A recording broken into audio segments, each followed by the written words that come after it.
Il y a des hommes qui cherchent l'approbation et il y a ceux qui cherchent à imposer leur cadre. La différence entre les deux est immense. Et c'est souvent cette différence qui détermine qui sera ignoré et qui deviendra incontournable.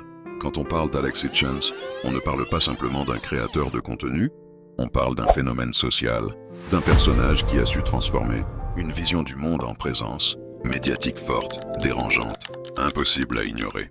Avant les caméras, avant les débats, avant les critiques et les admirateurs, il y avait un jeune homme qui observait. Né et grandi en France, dans un environnement où la réalité sociale impose très tôt de comprendre les dynamiques de pouvoir, il apprend rapidement que le monde ne fonctionne pas uniquement sur la gentillesse ou les bonnes intentions. Il découvre que le respect ne se donne pas gratuitement, qu'il se construit, qu'il s'impose, qu'il se maintient. Dans son entourage, il voit des hommes admirés sans être les plus moraux, et d'autres invisibles malgré leur qualité. Cette contradiction devient une obsession intellectuelle. Pourquoi certains dominent-ils naturellement l'espace? Pourquoi certains attirent-ils sans effort apparent? Pourquoi certaines personnes imposent-elles le silence quand elles parlent? Cette curiosité devient une ligne directrice. Au lieu de subir les interactions sociales, il commence à les analyser. Il observe les comportements, les regards, les réactions. Il comprend que derrière chaque échange se cache une lutte invisible pour la position, pour l'influence, pour la valeur perçue. Ce n'est pas une vision romantique du monde, c'est une vision stratégique. Et cette vision va façonner toute sa manière de communiquer plus tard. En grandissant, il développe un intérêt marqué pour la psychologie sociale, les rapports hommes-femmes, les dynamiques de séduction et les structures hiérarchiques implicites qui régissent les relations modernes. Il ne se contente pas d'écouter les discours dominants, il les questionne. Il ne se satisfait pas des réponses superficielles, il cherche les mécanismes profonds. Il remarque que beaucoup de discours publics sont construits pour rassurer, pas pour révéler. Et lui ne veut pas rassurer, il veut comprendre. Lorsque les réseaux sociaux explosent et que YouTube devient un terrain d'expression massive, il voit une opportunité, non pas simplement pour parler, mais pour structurer une pensée, pour imposer une grille de lecture. Il comprend très vite une règle essentielle. Sur Internet, la neutralité disparaît. Les discours modérés sont oubliés. Ce qui marque, c'est la clarté, la force, la polarisation. Alors il ne choisit pas le chemin facile. Il choisit le positionnement fort. Son ton est calme, posé, presque froid. Il ne hausse pas la voix, il ne cherche pas l'émotion excessive. Il installe un cadre. Il parle lentement. Il laisse des silences stratégiques. Il ne cherche pas l'humour pour plaire. Il ne cherche pas la validation immédiate. Il construit une autorité. Et cette autorité repose sur 3 piliers: cohérence, constance et assurance. Très vite, les réactions se multiplient. Certains se sentent attaqués, d'autres se sentent compris. Beaucoup se sentent interpellés. Et c'est exactement ce qui crée l'attraction. Car un créateur qui ne dérange personne n'imprime jamais les esprits. Alexis Chance comprend que la polarisation n'est pas un accident, c'est un levier. Plus il affirme, plus il divise. Plus il divise, plus il devient central dans les discussions. Mais derrière cette mécanique visible, il y a une discipline invisible.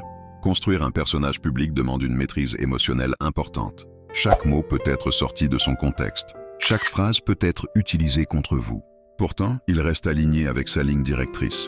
Il parle de valeurs, de positionnement, de masculinité, de hiérarchie sociale, de discipline personnelle, des thèmes sensibles. Des thèmes qui touchent aux insécurités profondes. Pourquoi ces thèmes déclenchent-ils autant de réactions? Parce qu'ils interrogent la place de chacun.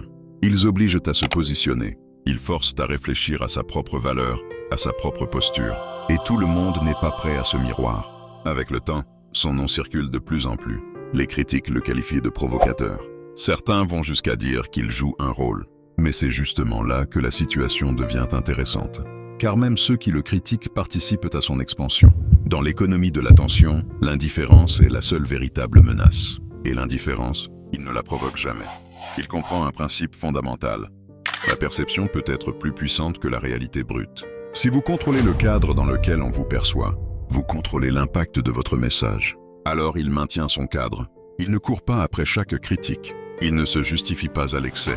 Il avance, vidéo après vidéo, avec la même structure, la même posture, la même cohérence. Cette cohérence crée une image de solidité. Et dans un monde instable, la solidité attire. Beaucoup de jeunes hommes, perdus dans des discours contradictoires, trouvent dans cette certitude un repère. Pas nécessairement une vérité absolue, mais un point fixe. Et un point fixe, dans un environnement mouvant, a une valeur immense. Cependant, plus son influence grandit, plus les attentes grandissent aussi. Un personnage fort ne peut pas se permettre l'incohérence.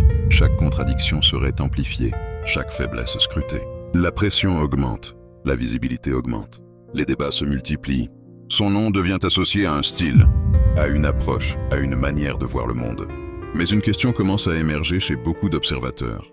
Où s'arrête le personnage et où commence l'homme? Est-ce une amplification stratégique d'un trait naturel? Est-ce une construction méthodique adaptée aux règles des réseaux, qui semble être de la simple provocation repose en réalité sur une architecture beaucoup plus réfléchie qu'on ne l'imagine? Car lorsqu'un individu choisit d'occuper l'espace public avec une posture forte, il doit accepter une règle implicite.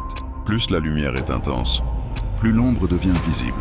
Et avec le temps, autour d'Alex Hitchens, la lumière médiatique s'est intensifiée. Les débats se multiplient, les extraits circulent. Certaines phrases sont sorties de leur contexte. Des critiques émergent, parfois argumentées, parfois émotionnelles. On l'accuse d'exagérer, d'être trop tranchant, d'encourager une vision dure des relations humaines. Mais au lieu de reculer, il maintient son axe. Et c'est là que beaucoup ne comprennent pas la mécanique profonde. Dans un environnement saturé d'opinions, la constance devient une force magnétique. Il ne cherche pas à corriger son image pour plaire à ses détracteurs.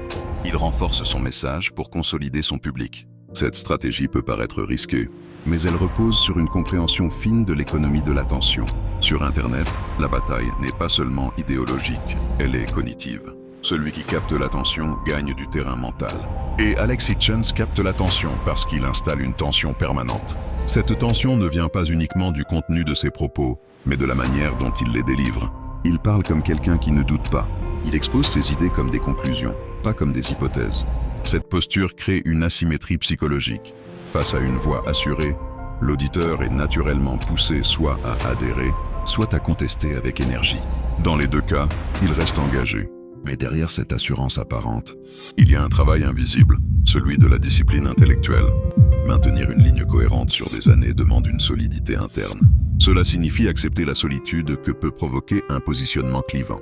Cela signifie tolérer les attaques sans perdre son calme. Cela signifie transformer la critique en indicateur d'impact. Beaucoup s'arrêtent à la surface du personnage. Ils voient de la fermeté, ils entendent la rigidité supposée, ils ressentent la confrontation. Mais ils ne voient pas la mécanique stratégique, créer un cadre, imposer ce cadre et obliger les autres à entrer dedans pour débattre. Celui qui fixe le cadre contrôle la conversation. Et c'est ici que l'analyse devient utile pour chacun de nous. Car au-delà de la personne, ce qui est fascinant, ce sont les principes universels en jeu. La maîtrise de la perception, la puissance de la cohérence, l'importance de la posture, la valeur de la discipline. Que l'on partage ou non ses idées, on ne peut nier que ces principes fonctionnent. Dans la vie professionnelle, sociale ou entrepreneuriale, la clarté attire plus que l'hésitation. Une vision assumée attire plus que des compromis permanents. La constance inspire plus que les ajustements opportunistes. Ce que montre son parcours, c'est qu'une identité forte, même critiquée, marque plus qu'une identité floue et consensuelle. Mais attention, comprendre ces mécanismes ne signifie pas imiter un personnage. Copier la forme sans comprendre le fond mène à la caricature. La véritable leçon est ailleurs. Elle réside dans la capacité à identifier ses propres convictions, à les structurer, à les assumer, et à accepter que toute affirmation forte génère une opposition proportionnelle. Plus vous prenez position, plus vous serez testé. Plus vous devenez visible, plus vous serez analysé. Plus vous affirmez votre cadre, plus certains chercheront à le briser. La question n'est donc pas de savoir si l'on peut éviter la critique. La question est de savoir si l'on est prêt à la supporter en échange de l'impact. Alex Hitchens a choisi l'impact. Et c'est peut-être là la véritable clé de son parcours. Il a accepté le prix de la visibilité. Il a compris que l'autorité n'est pas donnée, elle est construite par la répétition, par la cohérence, par la solidité émotionnelle. Il a compris que dans un monde où beaucoup hésitent, celui qui assume pleinement sa vision devient un point de référence, qu'il soit aimé ou contesté. Alors, que peut-on faire de cette analyse? Premièrement, apprendre à observer avant de parler. Toute posture forte repose sur une compréhension profonde des dynamiques en jeu. Deuxièmement, travailler sa cohérence. Un message répété avec constance crée une identité claire.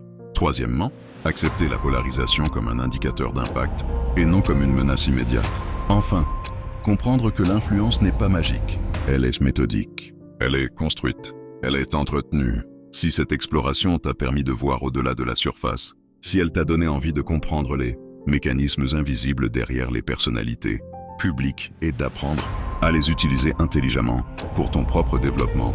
Alors reste dans cette dynamique. Continue à analyser, continue à apprendre, continue à structurer ta propre vision. Parce qu'au final, le véritable pouvoir ne réside pas dans le fait d'être d'accord ou en désaccord avec une figure publique. Il réside dans la capacité à comprendre les règles du jeu et à décider consciemment comment tu veux y participer. Et ceux qui comprennent les règles prennent toujours une longueur d'avance.